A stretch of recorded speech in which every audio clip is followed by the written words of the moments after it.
Ganda ng lugar, oh. Mapalaka. Itong pader na ito, ibabaw niya libingan.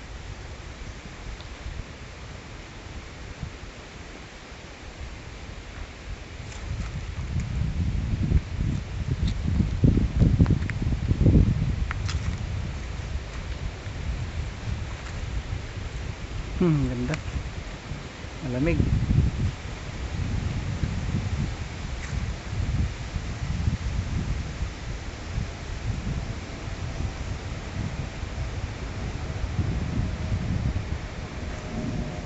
Laki ng bato, oh.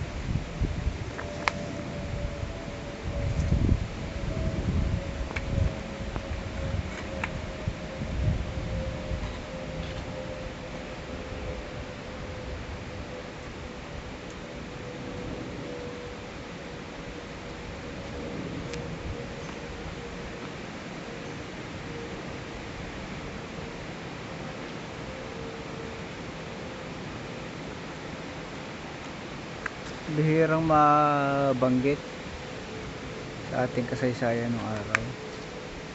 Ilang libro naman. Si Josephine Branken sumama sa sa mga katipunero sa bundok ng Maragondon. At nung pinasusuko ng pamahalang Amerikano si Macario Sakay, nasa bundok din siya, sa bundok ng Cavite. Ayun, malamang bundok na Maragondon yun. Nanigit ko mo lang.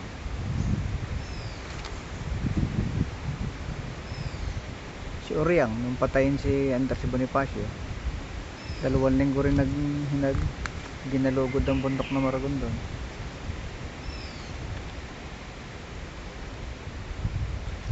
Siguro yung isa sa 3 yun baka nakadaan dito nung araw.